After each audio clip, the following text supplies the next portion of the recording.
Nous allons donc passer au deuxième orateur, qui est d'ailleurs une oratrice. Et donc de la Mayo Clinique, on saute vers une institution tout aussi prestigieuse, ou presque, le CHU Saint-Pierre, avec le docteur Lise Meunier, qui est gastro-entérologue dans cet hôpital. Le docteur Meunier a développé un tropisme pour l'addictologie et la prise en charge des consommateurs de drogue. Elle a développé différentes activités dans ce domaine et elle collabore notamment à l'association Réseau Hépatite C Bruxelles en se concentrant sur l'amélioration du dépistage de l'hépatite C, ce qui évidemment a un rapport avec le laboratoire et les soins chez ces consommateurs de drogue.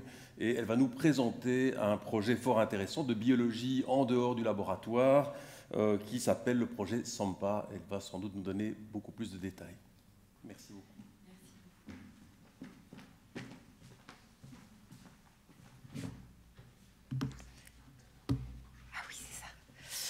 Bonjour, un grand merci pour l'invitation.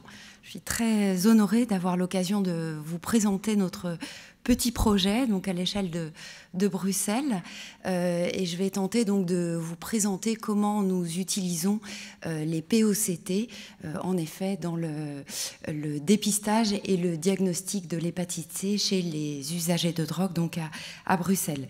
Le projet SAMPAS est donc un acronyme qui veut dire Service d'accompagnement mobile pour l'accès aux soins.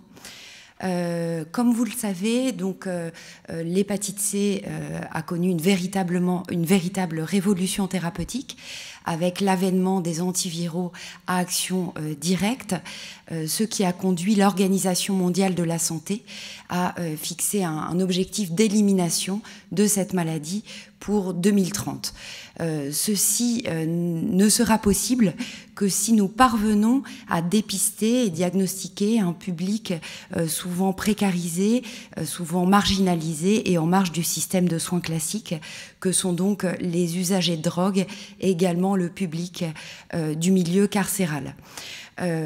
Donc aujourd'hui, nous disposons en effet de traitements extrêmement efficaces, très bien supportés et qui permettent de traiter des publics jusqu'à maintenant qui restaient à l'égard des traitements, avec notamment des pathologies psychiatriques lourdes ou des consommateurs actifs. Alors, notre dispositif, donc nous sommes une petite association ancrée à l'hôpital Saint-Pierre et l'enjeu était donc, c'est une association qui existe depuis 2005, qui entre 2005 et 2018 était essentiellement centrée sur l'accompagnement psychosocial des usagers de drogue pour faciliter au fond leur accès à la médecine spécialisée aux hépatologues donc situés à l'hôpital. Et donc d'accompagner les usagers de drogue dans tout le processus diagnostique qui était beaucoup plus compliqué auparavant, nécessitant notamment une biopsie hépatique. Voilà, donc il y avait beaucoup de candidats, assez peu d'élus qui parvenaient au traitement antiviral par l'interféron.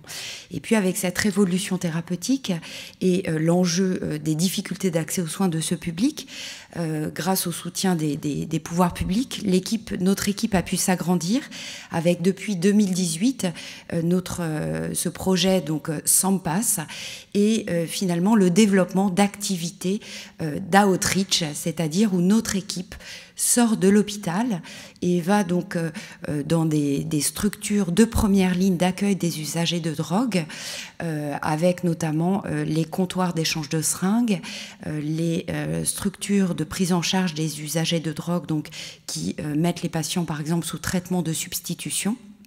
Et donc, nous sommes équipés d'outils tels que les tests rapides d'orientation diagnostique, le CEFED GenExpert et d'un fibroscan mobile.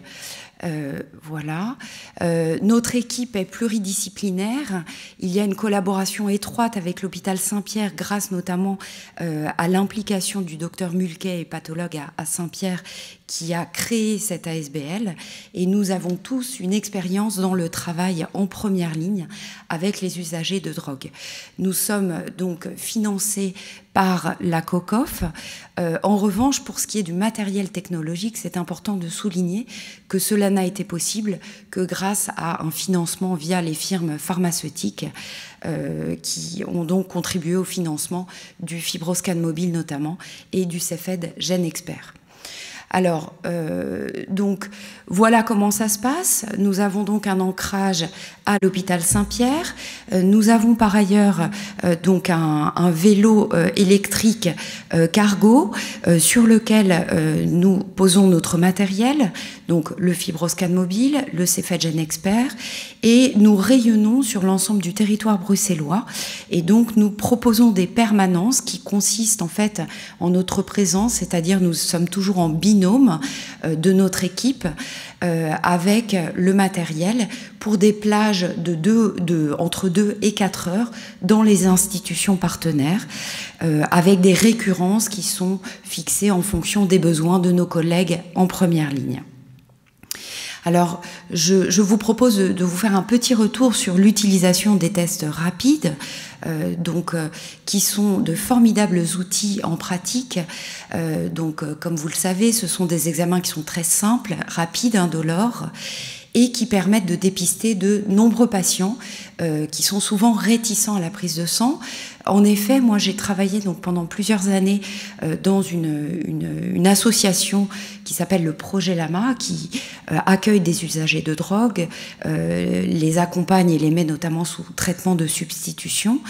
Et j'ai vu l'arrivée des TROD, j'ai vu l'avant et l'après. Et donc j'avais une file active de patients que je n'arrivais pas à conduire au dépistage. Pourtant, nous avions un setup qui permettait vraiment de réaliser des prises de sang sur place à tout moment pour nos patients, mais il y avait toujours une raison qui faisait que mes patients finalement ne réalisaient pas cette prise de sang. Et le jour, donc il y a quelques années, où nous avons pu proposer ces tests rapides, j'ai vraiment vu un changement considérable avec le dépistage de quasi l'ensemble de ma file active de patients, puisque désormais il n'y avait plus finalement la question du temps n'était plus un problème, le fait que les patients soient difficiles à prélever n'était plus un problème, et donc finalement ils faisaient ce dépistage. Et ce qui est intéressant, c'est que au fond, après bien sûr avoir réalisé ces tests rapides, il est toujours important, nous confirmons, nous complétons bien sûr ce test rapide par une prise de sang classique, mais cette étape n'était pas un problème puisqu'il y avait la motivation des patients, et au fond les conduire à la réalisation d'une prise de sang lorsque nous avons un test rapide qui met en évidence des anticorps n'est pas un problème et n'est pas un obstacle. Donc j'ai vraiment vu un changement dans l'efficience du dépistage grâce à ces outils. Alors, vous savez qu'il y a une différence dans le cadre légal, puisque pour les tests rapides dans le VIH, moyennant une formation depuis quelques années, des travailleurs psychosociaux peuvent également réaliser ces tests rapides.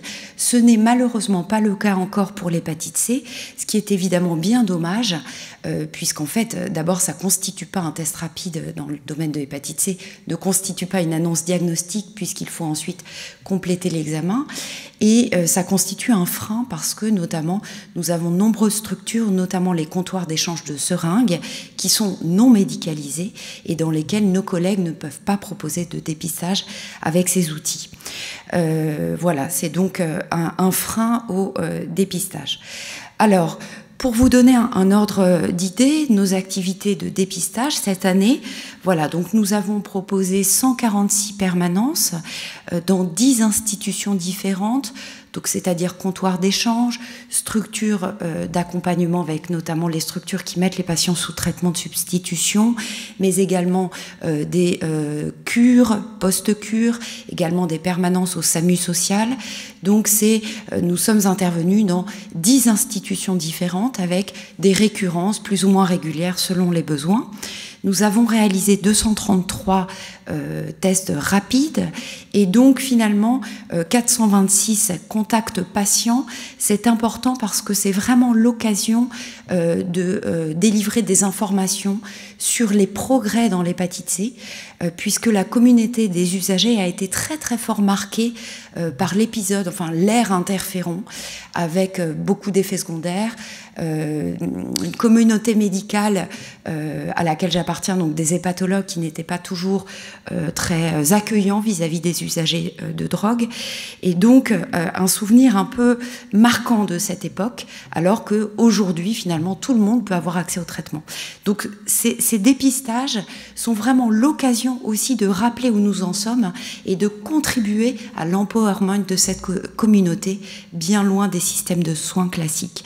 Alors un taux finalement de diagnostic, en tout cas de mise en évidence d'anticorps et de contact avec le virus qui est bas, 9%, c'est très bas. Il y avait une étude menée par Cienzano il y a quelques années parmi les usagers de drogue injecteurs qui rapportaient à Bruxelles un taux de l'ordre de 40%, qui est bien plus élevé, ce qui met bien en évidence qu'on a quand même du mal à toucher le public des injecteurs.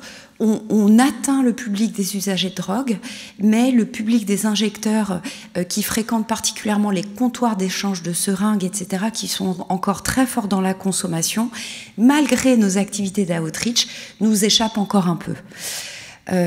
Alors, nous avons développé, et ça c'est aussi vraiment grâce à nos échanges avec nos collègues de microbiologie de Saint-Pierre, qui nous ont incité, étant donné le côté novateur, même si ça fait bien sûr plusieurs années que ce dispositif existe, mais qui nous ont incité à monitorer l'utilisation du Cepheid GenExpert et de l'utiliser dans le cadre d'une étude. Nous avons donc démarré une étude après soumission et passage donc au comité d'éthique de l'hôpital Saint-Pierre, simplement une étude prospective descriptive sur 2 ans qui vise à décrire en fait comment nous utilisons cet outil Cepheid GenExpert Fingerstick à Bruxelles. Alors, nous avons démarré en novembre 2020. Nous avons une phase d'inclusion qui s'achève bientôt, au mois de novembre prochain, et qui sera suivie d'une phase de follow-up. L'objectif principal étant vraiment de décrire comment nous utilisons ce prélèvement capillaire, et les objectifs secondaires étant d'évaluer l'acceptabilité de ce système, de ce dispositif et la cascade de soins. Alors, les critères d'inclusion, eh bien, ce sont donc des usagers de drogue de plus de 18 ans qui entrent en contact avec notre équipe et qui ont été en contact avec le virus, mais qui n'ont jamais réalisé de PCR par voie veineuse, soit parce qu'ils avaient des problèmes de mutuelle et d'accès aux soins, ou alors parce qu'ils avaient un mauvais capital veineux rendant la prise de sang compliquée, ou alors simplement parce qu'ils avaient fait une sérologie dans le passé, mais n'ont jamais fait la prise de sang, parce que ça constituait une étape en plus et qu'ils n'avaient jamais réalisé pour X raisons. Et enfin, il nous semblait intéressant d'utiliser également ce dispositif pour rechercher une réinfection virale chez des patients ayant guéri spontanément du virus ou alors ayant guéri après traitement antiviral. Alors, je vous présente donc voilà un petit peu l'algorithme. Donc, vous voyez que nous mettions en évidence donc soit une sérologie virale positive, soit sur une prise de sang classique, ou alors chez des patients que nous dépistions par test rapide d'orientation diagnostique. Et ensuite, nous recueillons le consentement oral. Consentement oral parce que pour notre public, c'est parfois compliqué le rapport à l'écrit. Et donc, voilà, c'est comme ça que nous avons présenté notre projet.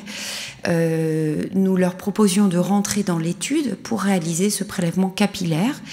En cas d'absence de mise en évidence du virus par le Cepheid GenExpert, nous nous arrêtions là, avec cependant un counseling important, un rappel des facteurs de risque en fonction de leur mode de consommation de produits. En revanche, en cas donc de mise en évidence PCR viral C positif sur le Cefet Genexpert, nous confirmions ce diagnostic avec un prélèvement veineux et la demande du génotype, puisque vous savez que en Belgique, pour avoir accès aux traitements antiviraux, il est encore nécessaire d'avoir le génotype viral C. On peut se dire, oui, mais alors, très bien, mais finalement, ça reste un obstacle, puisque, au fond, vous proposez le Cefet Genexpert, mais dans la suite, vous avez quand même besoin de ce prélèvement veineux. C'est vrai, et donc, idéalement, pour s'approcher de ce fameux test and treat auquel nous aspirons pour traiter davantage de patients, il faudrait pouvoir s'affranchir de cette prise de sang. Comme on est encore à une étape un peu voilà, où ce dispositif mérite d'être confirmé, on a continué à faire cette prise de sang, et puis parce que de toute façon, nous avons besoin du génotype pour mettre les patients sous traitement antiviraux. Alors, ce qui est intéressant, c'est qu'à nouveau, on observe vraiment cette même dimension motivationnelle. C'est-à-dire que, en effet, des patients pour lesquels nous mettons en évidence une charge virale sur ce prélèvement capillaire, eh bien finalement, on arrive à les motiver à faire cette prise de sang derrière, et y compris à passer, si besoin, directement au prélèvement artériel si les patients ont un passé de prélèvement veineux très difficile. Donc on a vu à plusieurs reprises des patients qui, je ne peux pas le démontrer, mais qui, je pense, auraient vraiment traîné à faire le prélèvement veineux s'ils n'avaient pas eu la confirmation diagnostique avec le Cefet Genexpert. Alors, les résultats préliminaires, donc, nous avons donc réalisé 96 Cefet. Les indications, donc vous voyez que pour environ la moitié d'entre eux, il s'agissait de rechercher une réinfection virale. Cela aboutit d'ailleurs parmi ces 48% à presque 14% de réinfection avérée. Encore une fois, c'était réinfection, recherche de réinfection chez des patients qui avaient guéri spontanément dans le passé ou bien qui avaient été traités par antiviraux. Et puis, pour presque 50% d'entre eux, il s'agissait de compléter la sérologie, soit par prise de sang classique, ou alors pour 20% d'entre eux, le dépistage avait été réalisé par test rapide. Nous ne sommes pas à 100%. En effet, on a un tout petit peu étendu nos indications, ce qui se discute, pour 3 patients. En fait, c'était des patients qui avaient pris des risques, notamment dans le cadre de risques sexuels via ce qu'on appelle le chemsex, et qui étaient dans cette période de fenêtre où les tests rapides n'auraient pas été contributifs, très très loin des systèmes de soins, et où ça nous paraissait pertinent de rechercher par PCR cette infection. Donc là, c'est vrai qu'on était un petit peu sortis de nos critères d'inclusion. Alors, on arrive à 34% de résultats positifs, donc, qui sont confirmés ensuite par prélèvement veineux. 92% des patients étaient très favorables à cet outil, et donc essentiellement parce que ce test est rapide, moins douloureux. Beaucoup faisaient état également de mauvais capital veineux.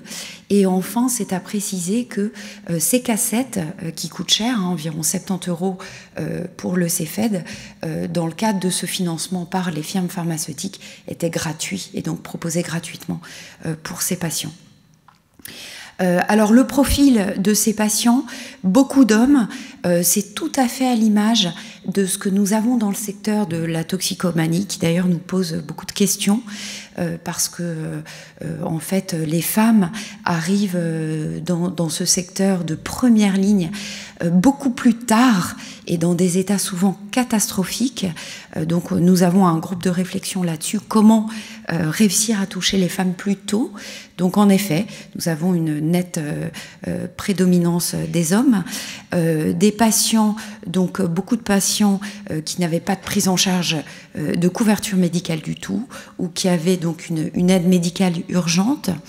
Des patients donc sans abri, avec des logements instables, donc des patients en maison d'accueil, c'est ce que vous voyez MA, ou en logement supervisé, et beaucoup de consommateurs actifs. Ce qui est quand même très interpellant, c'est que nous avons beaucoup de patients qui, dans les 3 mois précédant notre rencontre et l'examen, continuaient à partager du matériel. Donc nous avons encore du travail à faire en termes d'information et de réduction des risques auprès de notre public. Parmi les 33 patients qui avaient donc des CFED mettant en évidence une PCR virale C, pour 6 d'entre eux, il s'agissait d'une réinfection. Pour 12 d'entre eux, c'était vraiment dans la séquence diagnostique sur un test rapide suivi du CFED. Et pour 14 d'entre eux, c'était des patients qui avaient des sérologies positives, mais qui n'avaient jamais fait la PCR. Alors, c'est un peu tôt, évidemment, pour vous présenter notre cascade de soins, puisque ça prend quand même un peu de temps de mettre nos patients sous antiviraux, mais voilà où nous en sommes. Donc, parmi les 33 patients chez qui le diagnostic d'hépatite C est confirmé, 11 patients sont sous traitement antiviral, en cours de traitement. Je ne peux pas encore vous présenter savoir s'il y a une réponse virologique soutenue, c'est un peu tôt. Et donc pour les autres, ils sont accompagnés par nos collègues psychosociaux de notre équipe et ne sont pas encore sous traitement. Donc bien sûr, nous verrons dans le follow-up, est-ce qu'on parvient à mettre ces patients sous traitement et est-ce que nous parvenons à les guérir. Alors là, je sors de notre étude, je vous présente un petit peu nos chiffres de l'année 2020, donc avant l'utilisation du CFED GenExpert, pour vous présenter un petit peu nos résultats sur que donne l'accompagnement de nos patients. Donc 136 patients accompagnés par notre équipe, 70 patients mis en traitement en 2020. Ce qui est tout de suite interpellant, c'est que vous voyez qu'on n'est qu'à la moitié de mise sous traitement de nos patients. Nous ne récusons jamais des patients pour des raisons psychosociales ou de consommation. C'est vraiment, nous les recevons et nous sommes prêts à démarrer des traitements avec en revanche un accompagnement soutenu.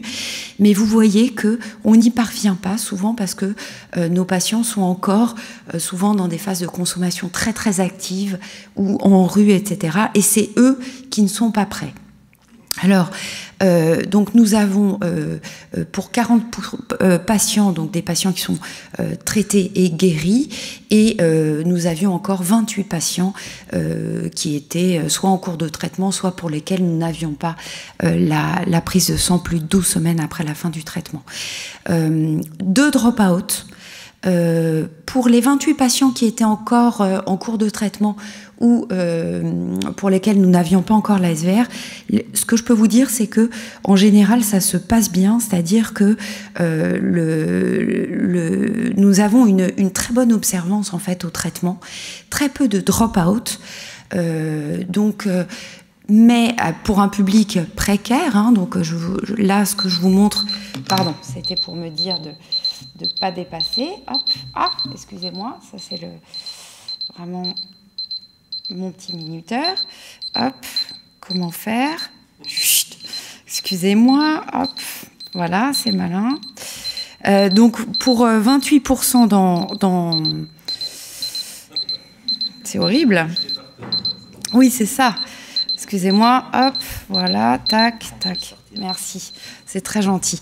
Donc, un public précarisé, et donc vous voyez que ça marche, notre expérience c'est que ça marche, mais il faut un accompagnement extrêmement soutenu, et nous avons souvent donc des membres de notre équipe qui suivent les patients de façon très soutenue pour leur rappeler les rendez-vous, leur acheminer le traitement si jamais ils ratent des rendez-vous chez nous, mais également des équipes de rue souvent en soutien à ces patients, et une structure comme le SAMU social médicalisé qui accueille les patients pendant la durée des traitements pour les patients en rue. Voilà.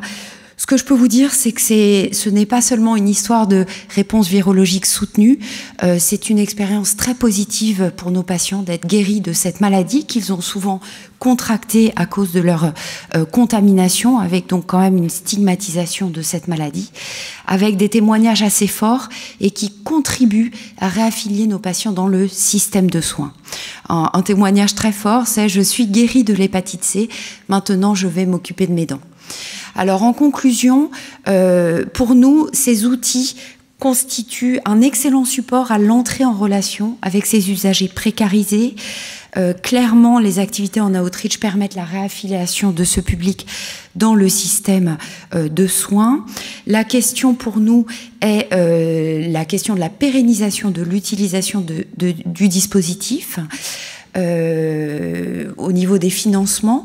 Et puis évidemment, je voudrais soutenir et soulever à quel point la collaboration avec le service spécialisé en biologie de l'hôpital Saint-Pierre a été important et fondamental dans nos projets. Un grand merci.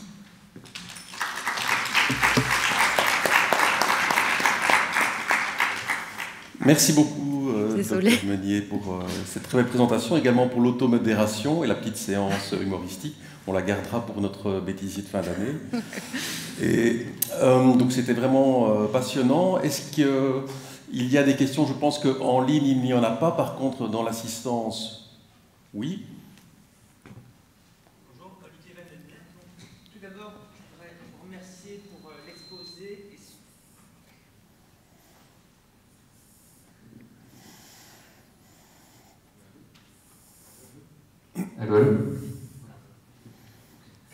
Merci pour l'exposé et surtout pour l'implication sociétale de votre travail. Et donc, c'est vraiment impressionnant. Et ma question est, quand vous avez un test positif chez un patient, est-ce que vous proposez de faire un ring test pour tout son entourage, proche ou pas? Oui, alors, tout à fait. Donc, on le propose. En pratique, ça reste compliqué. Je vais retirer ça. Ça reste compliqué du fait de la stigmatisation de cette maladie, notamment pour les patients en couple. Donc on y travaille, mais c'est vrai que dans la pratique, tous ne le font pas. Voilà, donc on essaye de proposer d'accueillir voilà, les compagnons sur des créneaux différents, mais c'est pas simple. Et puis il y a aussi le problème auquel on est beaucoup confronté, c'est la notion de partenaire de consommation et de partenaire sexuel. Donc beaucoup, en fait, il y a des risques croisés, évidemment. Et donc, pour beaucoup, c'est compliqué. Non, mais les gens n'ont pas de symptômes. Ça aussi, c'est très compliqué, puisque l'hépatite C est asymptomatique pendant longtemps. Et donc, il n'y a pas de demande de dépistage. Non, mais on m'a dit, moi, je fais confiance, cette personne est clean. Mais oui, mais en fait, c'est important de se faire dépister. Donc, on essaye, pas avec un grand succès, j'avoue. D'autres questions? Oui. En ce qui concerne la pérennité de votre projet, quel est le point le plus important, vous pensez, et comment est-ce que le laboratoire pourrait vous aider? Alors, on avait commencé à en parler. Donc, il y a la question de l'acquisition de la machine. Ça, on peut y arriver financièrement.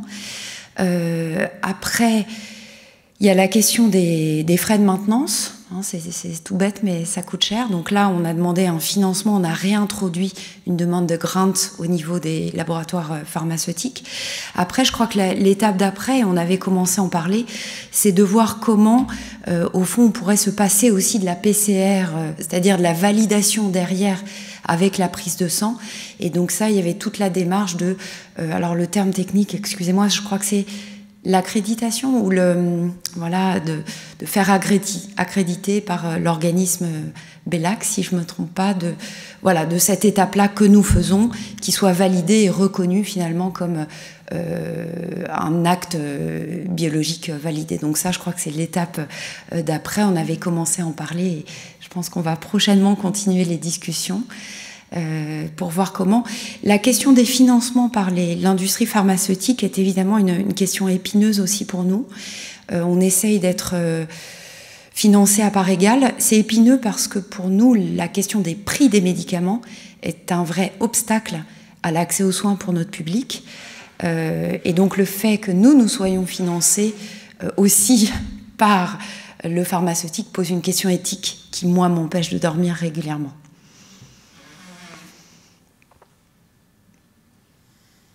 Pas d'autres questions dans l'assistance? Moi, j'en ai une petite, deux même. Est-ce qu'il y a des projets ou est-ce que vous avez eu un intérêt de la part d'autres villes, d'autres équipes pour étendre ça dans d'autres? Alors, il y a de très très beaux projets, donc notamment à Anvers, à la Free Clinic d'Anvers. Donc, eux utilisent également le Cepheid GenExpert, mais finalement, la structure en Flandre est assez différente parce que ils ont à Anvers une grosse structure qui accueille beaucoup d'usagers de drogue et donc les usagers viennent dans cette structure. Donc eux utilisent le Cepheid de façon fixe.